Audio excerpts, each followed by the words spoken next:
Sanju Samson the man the myth the legend గా మారిపోయాడు.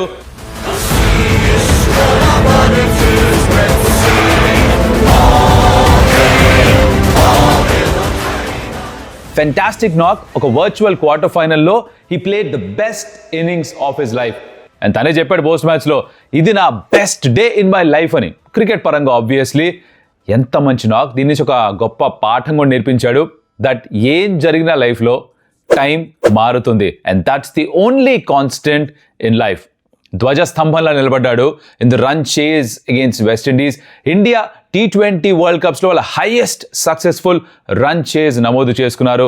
196 కావాలి, అది స్కోర్ చేశారు. సెమీస్లోకి అడుగుపెట్టారు. Everything's good for India. And దాని గురించి మాట్లాడుకుందాం. ఎక్కువ ఆలస్యం చేయకుండా let's get started. Welcome to some tales. నా పేరు కౌశిక్. సెమీఫైనల్లోకి అడుగుపెట్టాలంటే కంపల్సరీగా వెస్టిండీస్ని ఓడించాలి. So it's virtual quarter final, super 8 game అయినా కూడా. అండ్ దాంట్లో జరిగింది ఏంటంటే ఇండియా అన్చేంజ్డ్ ప్లేయింగ్ 11తో వచ్చారు, విచ్ మెంట్ రింకు సింగ్కి స్థానం లేదు. Will talk about Rinku Singh in while. ఎందుకో చెప్తాను. I think this a great thing to learn from Rinku Singh. Young cricketers అందరికీ, యంగ్ స్పోర్ట్స్మెన్ అందరికీ కూడా ఏంటో చెప్తా. But of course you have to wait a little bit for that. West Indies వాళ్ళకు మార్పు చేసుకున్నారు. They were batter short. Brandon King స్థానంలో Akeal Hussain తీసుకొచ్చారు. వాళ్ళు ఈ పిచ్లో స్పిన్ ఎక్కువ హెల్ప్ ఉంటుంది అనుకున్నారు. కాకపోతే జరిగింది ఏంటంటే టాస్ ఇండియన్ కెప్టెన్ గెలవడం, మొదట బౌలింగ్ చేస్తామని చెప్పడం, చేజ్ చేసే ఒక డెసిషన్ తీసుకోవడం, even though it was a must win encounter. By the way, video ఎక్కడ నచ్చినా సరే hit the like button and subscribe to some tales because that will give us a huge boost. Thank you చేసిన అందరికీ కూడా already in advance. సరే, అయితే ఈ మ్యాచ్లో ఇందాక అన్నట్టుగా టాస్ ఇండియా గెలిచారు. ఫస్ట్ వాళ్ళని బ్యాటింగ్ చేయమన్నారు. వాళ్ళు బ్యాటింగ్ బాగానే స్టార్ట్ చేశారు. ఓవరాల్గా వాళ్ళు చేసింది ఏంటంటే మ్యాచ్లో 195 స్కోర్ చేశారు వాళ్ళ దగ్గర 20 ఓవర్స్లో. అండ్ టాప్ స్కోరర్గా చూసుకుంటే ఎవరు కూడా 50 కూడా స్కోర్ చేయలేదు. 40 బై రాన్స్టన్ chase was the highest. And తర్వాత 30 odd runs బై హెట్మైర్, అలాగే 30 odd runs by Jason holder. ఇలా వీళ్ళందరూ కాంట్రిబ్యూట్ చేయడంతో 195 పరుగులు స్కోర్ చేశారు. ఇండియన్ బౌలర్స్ కొంచెం ఎక్స్పెన్సివ్గానే ఉన్నారు. Will get to that. And in reply India thanks to Sanju Samson's 97 not out వాళ్ళు చేరిపోయారు ఆ టార్గెట్ దగ్గరికి. ఇంకో 4 balls మిగిలి ఉండగానే ఈ మ్యాచ్ పూర్తి అయిపోయింది. And India going to the semifinals right now. But of course మనకి డీటెయిల్స్లోకి వెళ్ళడం ఇంపార్టెంట్, అదే ఇంట్రెస్ట్ కాబట్టి అదే పని చేద్దాం. వాళ్ళు ఫస్ట్ బ్యాటింగ్ చేయడం స్టార్ట్ చేశారు. పవర్ ప్లేలో 45 పరుగులు స్కోర్ చేశారు. వికెట్ ఎక్కువ నష్టపోలేదు. 60 odd runs దగ్గర ఫస్ట్ వికెట్ కోల్పోయారు. రాన్సన్ చేజ్ వెరీ గుడ్. షేహోప్ కొంచెం నెమ్మదిగా ఆడడం చూసాం. రన్ బాల్ 25-26 స్కోర్ చేశాడు. బట్ చేజ్ చాలా ఇన్నోవేటివ్ షాట్స్ కూడా, బుమ్రాని కూడా స్కూప్స్ ఆడడం ఇవన్నీ కూడా చేశాడు చేజ్. సో ఈ kind of set the tone for them. And దాని తర్వాత అఫ్ కోర్స్ వచ్చిన వాళ్ళల్లో షిమ్రాన్ హెట్మైర్ ఇప్పుడు వెరీ ఇంట్రెస్టింగ్ నాక్. దాని తర్వాత జేసన్ హోల్డర్. ఇన్ఫ్యాక్ట్ ఆ 5th వికెట్ పార్ట్నర్షిప్ ఏదైతే జరిగిందో that was the best for West Indies because 38 balls 76 score చేశారు at strike rate of 200. And అదే వాళ్ళకు ప్రధాన కారణం 195 దాకా వెళ్ళడానికి. అయితే ఇండియన్ బౌలింగ్ విషయానికి వస్తే Jasprit Bumrah was of course at different league all together. ఆఖరు తను కూడా కొన్ని రన్స్ ఇచ్చినా కూడా తను తీసుకున్న 2 వికెట్స్ ఏవైతే ఉన్నాయో, ఒకటో ఓవర్లో ఫస్ట్ హిట్మ్యాన్ అవుట్ చేశాడు, తర్వాత రాన్సన్ చేజ్ని అవుట్ చేశాడు. స్లోవర్ బాల్ గ్రిప్ అయింది, బీట్ అయిపోయాడు కంప్లీట్గా. 40 పైన వికెట్ తీసుకుని చాలా ఇంపార్టెంట్గా ఉంటుంది. సో తను ఈ was class apart right. But మిగతా వాళ్ళ గురించి మాట్లాడితే హర్షదీప్ సింగ్ బారింగ్ 1 over తను కూడా యాక్చువల్లీ బాగానే వేశాడు. అది ఏ ఓవరో ఎందుకు ఏమిటో కూడా మాట్లాడదాం. And of course Akshar Patel none for 35. So okay, in fact most economical bowler తనే. Varun Chakravarthy was little expensive, అలాగే Hardik Pandya was also expensive. But అందరూ తలకు వికెట్ తీసుకుని అలా కాంట్రిబ్యూట్ చేశారు. నా బౌలింగ్ విషయానికి వస్తే డీటెయిల్గా మాట్లాడాలంటే నాకు చెప్పినట్టుగా హర్షదీప్ సింగ్ ఒక స్పెసిఫిక్ ఓవర్ నెంబర్ 16 గురించి మాట్లాడాలి. ఎందుకంటే ఈ ఓవర్ ముందు ఏం జరిగింది తెలుసా, వరుణ్ చక్రవర్తికి బాల్ ఇచ్చేస్తే అంత ఏం చేద్దాం అనుకున్నాడు కెప్టెన్ సూర్యకుమార్ యాదవ్. బట్ పరిగెత్తుకుంటూ వాషింగ్టన్ సుందర్ బయటకు వచ్చాడు ఒక మెసేజ్, మేఘ సందేశం తీసుకొని. మేఘ సందేశం of course came from the coach Gautam Gambhir. ఆయనేమో లేదు కాదు వరుణ్ చక్రవర్తి కాదు, ఈ టైంలో తీసుకోవాల్సింది హర్షదీప్ సింగ్ అన్నాడు. దాని ముందు ఓవర్లో హార్దిక్ పాండ్యాకు వికెట్ ఇచ్చాడు. దాని తర్వాత ఓవర్లో కొత్తగా వచ్చిన బ్యాటర్ అప్పుడే ఎవడు మన షర్ఫెన్ రుతఫర్డ్ తను వచ్చినప్పుడు చక్కగా సింపుల్గా మనోడు వరుణ్ చక్రవర్తిని తీసుకొచ్చేస్తుంటే లైక్ ది కెప్టెన్ డేడ్ బాగుండేదేమో. అరే హైండ్సైట్లో అనిపిస్తుంది వరుణ్ వేసినప్పుడు ఇంకా ఎక్కువ రన్స్ కూడా వెళ్ళుండొచ్చు. But that look the better matchup is what I'm trying to say. కానీ గంభీర్ ఏమో కాదు నాకు హర్షదీప్తో ఒక ఓవర్ కావాలన్నాడు. కెప్టెన్ ఓకే చెప్పాడు అండ్ హర్షదీప్తో ఓవర్ వేయించాడు. దాంట్లో 24 runs వచ్చేసాయి. వైడ్స్ వేశాడు. ఒక వైడ్ అయితే తలపై నుంచి బ్యాటర్ పైనుంచి కీపర్ దూరంగా వెళ్ళిపోయింది, 5 wides. దాని తర్వాత ఇంకో 2 wides వేశాడు. ఆ ఎక్స్ట్రా డెలివరీస్లో ఒక బాల్ 6, ఒక బాల్ 4, మొత్తం కలిపి ఆల్మోస్ట్ 25 runs వచ్చాయి ఓవర్లో. మ్యాచ్ మొమెంటంని పూర్తిగా షిఫ్ట్ చేసింది. దాని తర్వాత వరుణ్ చక్రవర్తిని తీసుకొస్తే తన్ని కొట్టారు. బుమ్రా తీసుకొస్తే తన్ని కొట్టారు. అర్థమవుతుంది ఏమవుతుంది, మొమెంటం మొత్తం షిఫ్ట్ అయిపోయింది అనమాట ఒక్క ఓవర్లో కూడా. గంభీర్ బాగా ఎక్కువ ఇన్వాల్వ్ అయిపోయి క్యాప్టెన్ కూడా డెసిషన్ తీసుకునేకుండా తనే బయట నుంచి చెప్పేస్తున్నట్టుగా అనిపిస్తుంది. ఐ అండర్స్టాండ్ దట్ కొన్నిసార్లు కోచెస్ చెప్దాం అనుకుంటారు, మాట్లాడదాం అనుకుంటారు, ఇన్పుట్స్ ఇద్దాం అనుకుంటారు, బట్ ఎక్కడి వరకు అనేది ఒక లైన్ డ్రా చేసుకోలేము. Because on the field typically captain నిర్ణయాలు తీసుకోవాలి అని నమ్ముతారు majority of the cricket playing public. అది జరుగుతున్నట్టుగా అనిపించట్లేదు. ఎనీవేస్ అది అయిపోయింది. ఇండియా రన్ చేసి స్టార్ట్ అయింది. అభిషేక్ శర్మ ఫస్ట్ స్ట్రైక్ తీసుకున్నాడు బికాజ్ అఖిల్ హుసేన్తో వేయడం స్టార్ట్ చేశారు వెస్టిండీస్. సో లెఫ్ట్ హ్యాండర్గా తన స్ట్రైక్ తీసుకున్నాడు. ఓవర్ కవర్స్ ఒక 4 కొట్టాడు. రన్ బాల్ 10కి చేరుకున్నాడు. ఒక 10 balls తర్వాతే సంజు శాంసన్ స్ట్రైక్ వచ్చింది. తను బాగానే స్టార్ట్ చేశాడు. కొంచెం అంటే యాక్చువల్లీ సంజు శాంసన్ గురించి మాట్లాడితే he look very calm because ready అయిపోయాడు. ముందర వేరే బ్యాటర్స్, అభిషేక్ రెడీ అయిపోయాడు, తిలక్ వర్మ రెడీ అయిపోయాడు, తర్వాత నెమ్మది వచ్చే బ్యాటర్ రెడీ అయిపోయాడు, ఇషాన్ కిషన్. సంజు శాంసన్ కొంచెం నెమ్మదిగా వచ్చాడు. మరి లోపలికి వెళ్ళి ఏమైనా మెడిటేషన్ చేసి వచ్చాడా, ఇంకేమైనా చేసాడో తెలియదు, కానీ చాలా కామ్గా నడుచుకుంటూ బయటకు వచ్చాడు. టిపికల్గా కొంచెం కంగారుగా ఏదో ఒకటి చేసేది తాపత్రయం కనిపిస్తుంటుంది. ఇట్లా చాలా ఫిజిటీగా ఉంటాడు.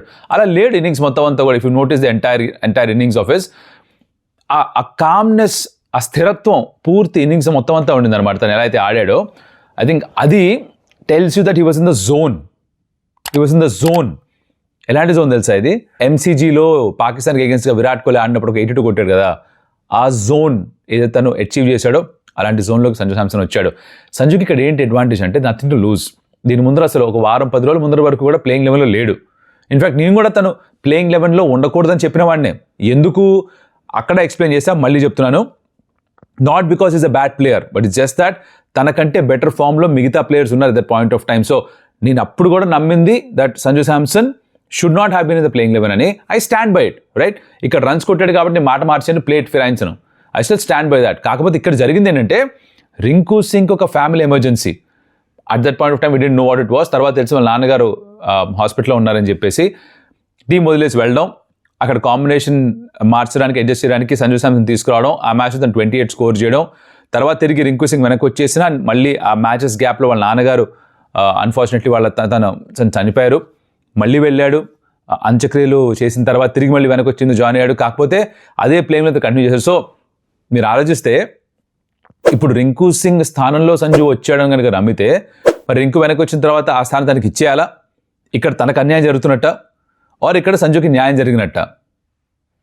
You know the reason I'm asking is, చాలా సందర్భాలు మనం అనుకుంటాం సంజు శాంసన్కి అన్యాయం జరిగిందని, కానీ ఇక్కడ రింకు సింగ్ కూడా ఏం తప్పు చేయలేదు. But it's just to happens in sport that ఇక్కడ సంజు ఆ రోజు ఆడడం, తన మంచి స్టార్ట్ ఇవ్వడం, సంజుతోనే కంటిన్యూ చేయడం, ఇక్కడ 97 కొట్టడం. దీని తర్వాత మళ్ళీ రింకు సింగ్ వరల్డ్ కప్లో ఆడతాడా? Highly unlikely. బికాజ్ ఈ కాంబినేషన్ ఇప్పుడు టచ్ చేయగలరా? లేదు. సంజుని 97 కొట్టిన తర్వాత సెమీస్లోకి తీసుకెళ్తే డ్రాప్ చేయగలరా? లేదు కదా. That's not possible at all. So Rinku for no fault of his is going to go out. Similarly Sanju కొన్ని సందర్భాల్లో for no fault of his went out of the squad. ఇదే అప్పుడు ఎక్స్ప్లెయిన్ చేసా, ఇదే ఇప్పుడు ఎక్స్ప్లెయిన్ చేస్తున్నాయి. అవకాశం వచ్చినప్పుడు పర్ఫామ్ చేశాడు, ఇప్పుడు కన్సిస్టెంట్గా ఆడతాడు. I'm really happy for Sanju Samson because this is long over due. ఇంత మంచి నాక్ ఆడడం, ఇలా గెలిపించడం, 100 కొట్టిన బైలాటరల్స్లో, ఇది ఒక వరల్డ్ కప్లో ఇది నిలిచిపోతుంది, ఇది చిరకాలం నిలిచిపోతుంది. దానికి I'm really happy for Sanju Samson. ఆడిన నాక్ వాజ్ ఎక్స్ట్రాడినరీ. ఎలా అయితే తను ఇన్నింగ్స్ని పేస్ చేశాడో, ఎలా అయితే ఒక కామ్నెస్ మెయింటైన్ చేశాడో, ఎలా అయితే రన్ చేసి ఎగ్జిక్యూట్ చేశాడో, పోస్ట్ మ్యాచ్ మాట్లాడుతూ చెప్పాడు, నేను ఆడింది 50-60 మ్యాచ్లే, కానీ 12 సంవత్సరాలుగా ఐపీఎల్ ఆడుతున్నాడు, 10 సంవత్సరాలుగా టీంతో పాటు ఉన్నాను, ఇండియన్ టీంతో పాటు 100 మ్యాచ్లు నేను డగౌట్లో కూర్చొని చూశాను. విరాట్ కోహ్లీని, రోహిత్ శర్మని, వీళ్ళు ఎలా ఆడతారు, వీళ్ళు ఎలా రన్ చేసి కన్స్ట్రక్ట్ చేస్తారు, వీళ్ళు ఎలా మ్యాచ్లు ఫినిష్ చేస్తారో ఇవన్నీ చూసి నేర్చుకుని ఒక పేరుకి ఇది ఇంపార్టెంట్, అది నేను చేశాను, ఇప్పుడు ఎగ్జిక్యూట్ చేయగలిగాను, ఒక బెటర్ స్పేస్లో ఉన్నాను నేను, this is the best knight of my life, ఇలాంటివన్నీ చెప్పుకుంటూ వచ్చాడు తను. which was great insights and great things to learn as a young cricketer. If you are a young batter, ఇలాంటి నేర్చుకునే అవకాశాలు దొరుకుతాయి. ఎప్పుడు ఆడే ఛాన్స్ రాదు, చాలా తక్కువ సార్లే మనకి 11లో ఆడే అవకాశం వస్తుంది. Unless you are the best in the team, మీ పేరు ఫస్ట్ రాయరు. సంజుతో కూడా అదే జరిగింది. Supremely talented, no doubt in that, but కన్సిస్టెంట్గా అవకాశాలు రాలేదు. కానీ ఇక్కడ వచ్చిన అవకాశాన్ని, ఇది కూడా again it's a very very, అంటే ఒకరి దురదృష్టం ఇంకొకరికి అదృష్టంగా మారుతుంది. రింకు సింగ్కి పర్సనల్ ట్రాజెడీ, అది సంజు శాంసన్కి ఒక అవకాశంగా మారింది. And he's done extraordinarily well. Full marks to him. అడిపోలి చెటా మనసులాయో ఎడిమోనే ఏదో అంటుంటారు కదా, మలయాళంలో ఏవైతే మంచి మంచి వాక్యాలు ఉన్నాయో అన్నీ కూడా సంజు శాంసన్ కోసమే. తనని అసలు ఇక్కడ పెట్టాలి. ఇప్పుడు అంత మంచి నాకు ఆడినందుకు తనని ఇక్కడ పెట్టుంచాలి. This is what I truly believe. దీంట్లో రింకు సింగ్ గురించి కూడా కొంచెం ఆడాలి. ఎందుకు చెప్తామా బ్రో, రింకు సింగ్ తను ప్లేయింగ్ లెవెల్లో తన స్థానం కోల్పోయాడు. ఎవరికి కోల్పోయాడు? సంజు శాంసన్ కోల్పోయాడు. కానీ డ్రింక్స్ తను అందిస్తున్నాడు. ఎంత ఎంతూజియాజంతో డ్రింక్స్ అందిస్తున్నాడు, ఎంత బాగా సంజుని ఎంకరేజ్ చేస్తున్నాడు. గ్లవ్స్ కావాలంటే గ్లవ్స్ ఇచ్చినప్పుడు తు మార్ తు ఖేల్ అని చెప్తూ ఉన్నాడు. మీరు మ్యాచ్ చూస్తుంటే మీరు క్యాచ్ చేసి ఉంటారు ఇవన్నీ కూడా. తర్వాత ఆల్మోస్ట్ గేమ్ అయిపోతుందన్న టైంలో సంజు ఒక 6 or 4 కొట్టినప్పుడు అందరికంటే ఎక్కువగా చీర్ చేసింది కూడా రింకు సింగే. ఇలాంటి ప్లేయర్స్ ఉండడం చాలా ముఖ్యం తెలుసా. 11లో ఆడే వాళ్ళు ఏ ఎనర్జీతో ఉంటారో అదే ఎనర్జీ కనీసం మ్యాచ్ చేయాలో అంతకంటే ఎక్కువ ఎనర్జీ ఆ ఆడని నలుగురికి ఉండాలి in the squad of 15. Because వాళ్ళు కనుక సల్క్ చేస్తే, వాళ్ళు కనుక అరే నా ప్లేస్లో ఆడుతున్నాడు కదా, నేను ఎందుకు వాడికి హెల్ప్ చేయాలని అనుకుంటే అట్మాస్ఫియర్ పాడైపోతుంది. టీమ్ స్పోర్ట్ అలా పనిచేయదు. So for that Rinku సింగ్కి Salam.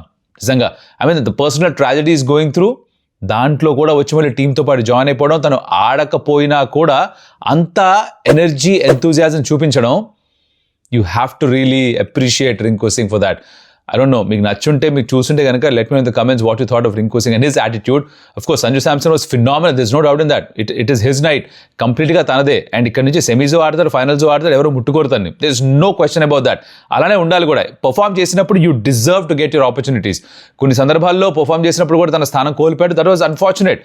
But ఇక్కడ ఈ వరల్డ్ కప్లో ఇంత కొట్టిన తర్వాత everybody has to do hats off to him like the captain Suryakumar Yadav did. Abhishek Sharma సరిగ్గా ఆడలేదు, 10కి అవుట్ అయిపోయాడు. రైట్, ఆ షాట్ కొట్టడం, పైకి వెళ్ళిపోవడం, అవుట్ అయిపోవడం.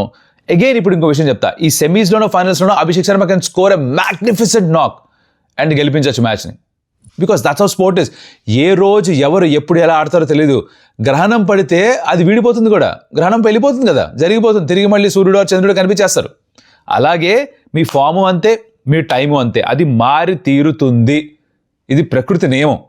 అది అభిషేక్ శర్మతో కూడా జరుగుతుంది. తిలక్ వర్మతో ఆల్రెడీ జరిగిపోయిందిగా, 275 స్ట్రైక్ రేట్తో కొట్టాడు.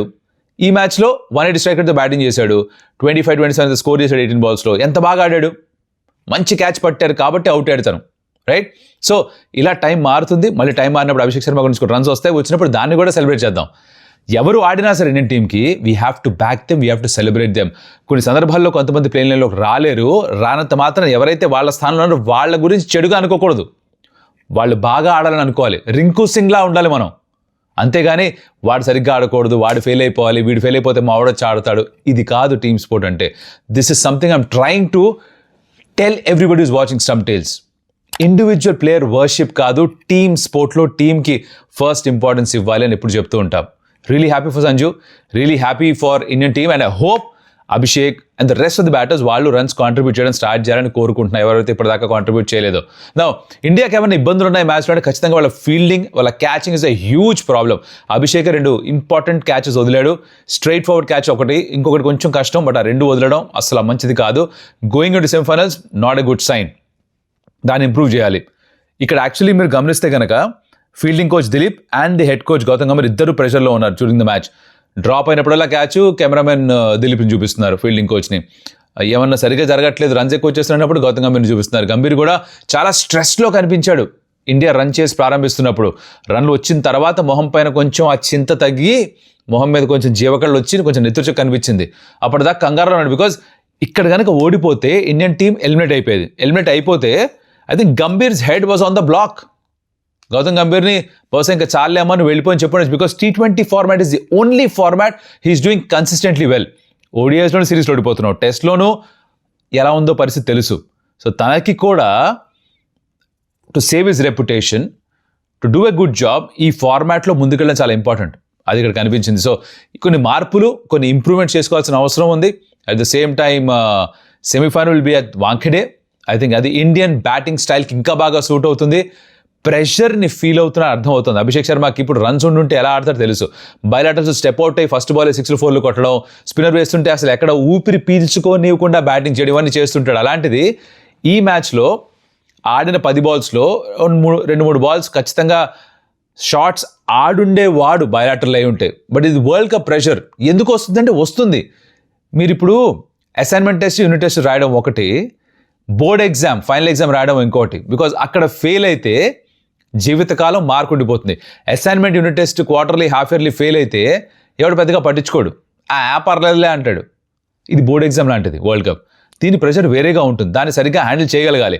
అందుకే మీకు పెద్ద పెద్ద స్కోర్స్ రావట్లేదు, పిచెస్ కూడా వేరేగా ఉన్నాయి. ఇవన్నీ కూడా ఫ్యాక్టర్స్ కలిసి ఉంటాయి. ఇవన్నీ మనం అర్థం చేసుకోవాలి. యాజ్ క్రికెట్ వాచింగ్ ఆడియన్స్ ఇదంతా అర్థం చేసుకోవాలి. ఎంతసేపు నంబర్లు, స్టాట్లు మాత్రమే కాదు, the mental aspect of the game, ఆ ప్రెషర్ని చూడడం, దాన్ని హ్యాండిల్ చేసుకోవడం, ఇవన్నీ కూడా చాలా ముఖ్యం అన్నమాట. అది మా బ్రో మ్యాటరు. నేను భలే ఎంజాయ్ చేశాను మ్యాచ్ని. మీరు ఎంత ఎంజాయ్ చేశారో మీ మాటల్లో నాకు చదవాలని ఉంది. So send me a comment and అవి మేము చదువుతాం. అండ్ ఇలానే చేద్దాం. ఇంకొక 2 సెమీఫైనల్స్ ఉన్నాయి, ఫైనల్ ఉంది. వీటన్నిటి గురించి కూడా వీడియోస్ చేసుకుంటూ పోదాం. అండ్ అఫ్ కోర్స్ సంజు చేటా, thank you for this knock. Amazing performance, thoroughly enjoy చేసాం. నేనైతే లక్కీలీ నా గొంతు పోలేదు. నేను చేసిన 4 ఓవర్లు commentary between 13 to 16 overs. First ఓవర్లో 17, నెక్స్ట్ ఓవర్లో 15, దాని తర్వాత 10 రన్స్, తర్వాత 14 రన్స్, 56 రన్స్ అంతా వచ్చే 4 ఓవర్లో ఎంత ఎంజాయ్ చేశాను కామెంటరీ చేస్తున్నప్పుడు. This is brilliant. Thank you so much Sanju. And ఇలాంటి నాక్స్ మళ్ళీ రావాలని కోరుకుందాం. తను కన్సిస్టెంట్గా ఆడాలని కోరుకుందాం. ఎవరెవరికైతే అవకాశాలు వస్తే వాళ్ళు బాగా పర్ఫామ్ చేయాలని కోరుకుందాం. రింకు సింగ్ కూడా ఎట్ సమ్ పాయింట్ తనకు రావాల్సిన డ్యూ క్రెడిట్ రావాలని కోరుకుందాం. And with that I wish everybody a great day. And మరొకటి మళ్ళీ కలిసి అప్పటిదాకా సెలవు. Adios Amigos.